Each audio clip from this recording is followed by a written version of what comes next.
فرحت جدا لما جتني دعوة من الدائرة الثالثة بخصوص ما حدث في مجلس الأمة في الأيام القليلة السابقة، اللي يحاول البعض أن يجد لها مبرر. ما حصل في البرلمان في الأيام القليلة الماضية هي انتكاسة بحق الكويت. ما يقوم به محمد الجويهل هي انتكاسة بحق نواب الأمة وانتكاسة بحق الكويت، لأن هذا الرجل اللي يدخل البرلمان وهو مصح بشهادة الجميع ويتلفظ بألفاظ يعف اللسان عنها لضرب الوحدة الوطنية. وأنا يمكن المتابع لي في المجلس من دخلت المجلس ما دخلت في أي مساجلة مع أي نائب، وانتم تعرفون شنو كانت القضايا اللي تغلب الفترة السابقة.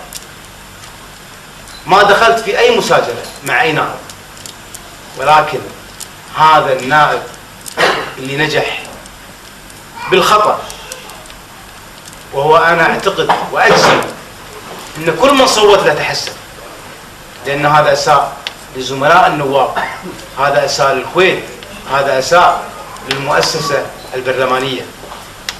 أنا مثل ما قلت ما أحب أدش مع مساجلات مع أي شخص كان، حتى وإن كنت أختلف معه. طرحت في الأيام السابقة أو في الجلسات السابقة مواضيع ما كانت تطرق لي، بس ما كنت أحب أدش في مهاترات. لكن هذا الرجل جاء يشتم أهل الكويت وجاء يضرب الوحدة الوطنية،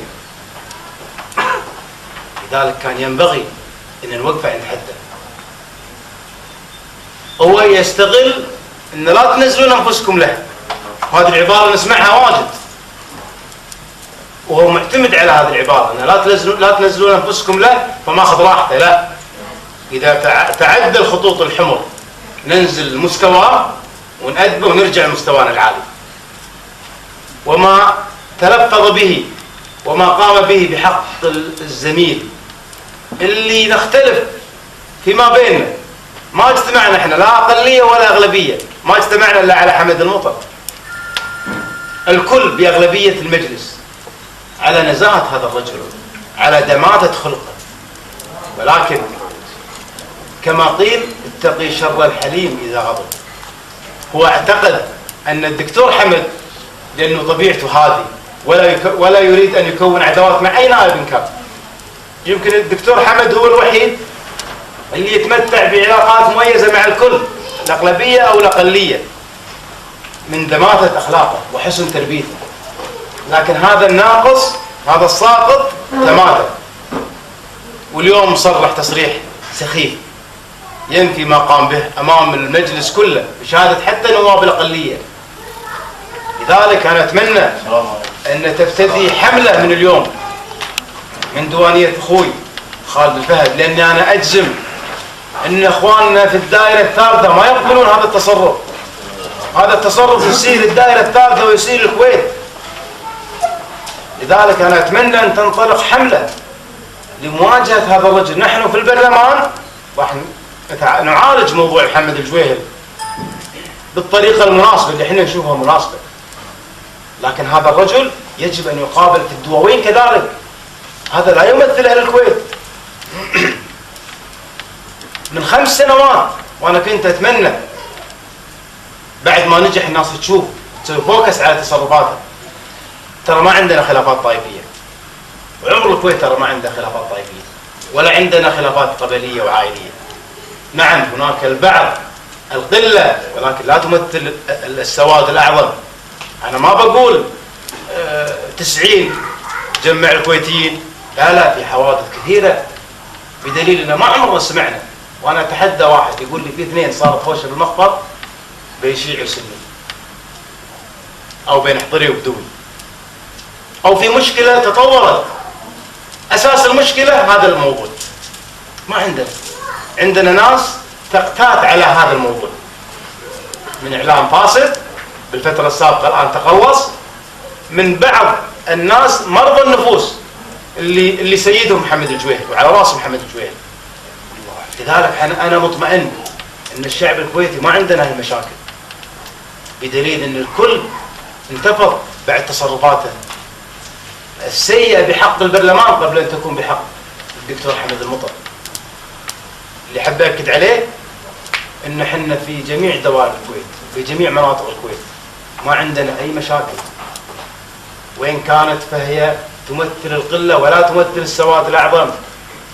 الشيعة والسنة والحضر والبدو من زمان في الكويت ومتآلفين مع بعضهم، ولكن من يثير هذه المواضيع واللي قاعد يسير هذا الجاهل عنده أغراض وعنده أهداف احنا نعرفها، قاعد يستخدم هذا كأداة، بس الآن طفح الكيل، صار الضرب قبل لا يتعدى على أخوي حمد المطر، تعدى على أحمد السعدون وقال كلمات يعف اللسان عنها، دير القعدة، قال حق خالد سلطان كلام كذلك بعد سيء، ما خلى واحد من النواب، قال كلام حق عبد اللطيف العميري، ما خلى واحد من النواب.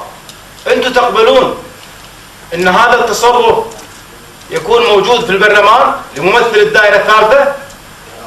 انا اللي عارفه ان بداية هذه الندوة ان هذا اساسها، ما نقبل احد يضرب الوحدة الوطنية، ولا نقبل احد يسيء لمؤسستنا البرلمانية بهذه الطريقة، يدخل المجلس ما يدري هو صاحي ولا مو صاحي، يتلفظ بألفاظ على جميع النواب. لذلك أنا حتى لا أطيل وأترك المجال لأخوي الفاضل دكتور حمد المطر، أنا أثني على كلام الأخ خالد الفهد، وأتمنى أن تستمر هذه الحملة، حملة عدم استقبال حمد الجوير في دواوين، حتى يعلم أن كل أهل الكويت لا يقبلون باللي قاعد يصير. القضية ما هي قضية أنك قاعد تقسم أهل الكويت إلى فئات وطوائف، إن كلنا متحدين، لكن محمد الجويهل يجب أن تصله الرسالة واضحة من دائرته اللي هو يتبجح إنه وصلت الدائرة الثالثة. في الختام أنا لا يسعني إلا نشكر العم وخالد والأخ خالد الفهد على هذه الدعوة الكريمة، وأقول إذا كان هناك كلمة لأخوي الدكتور حمد المطر، أقول أنت بحشوم، وأنت يكفي أنك جمعت كل نواب الأمة، الأقلية والأغلبية والبين البين، وكل أبناء الكويت. نعم، وكل أبناء الكويت وقفوا خلفك وأدانوا هذا العمل الغير أخلاقي من هذا الشخص اللي نحن نعرفه من سنوات طويلة في خطة في ضرب أهل الكويت، لكن اليوم بعد وصوله البرلمان أعتقد الأمر أصبح مكشوف. كل الشكر لكم، وأنا كان ودي أني أطيل أكثر من ذلك، لكن أنا ملتزم في ديوانية الرسمية اليوم، وإن شاء الله يكون بيننا لقاءات في القريب العاجل، والسلام عليكم ورحمة الله وبركاته.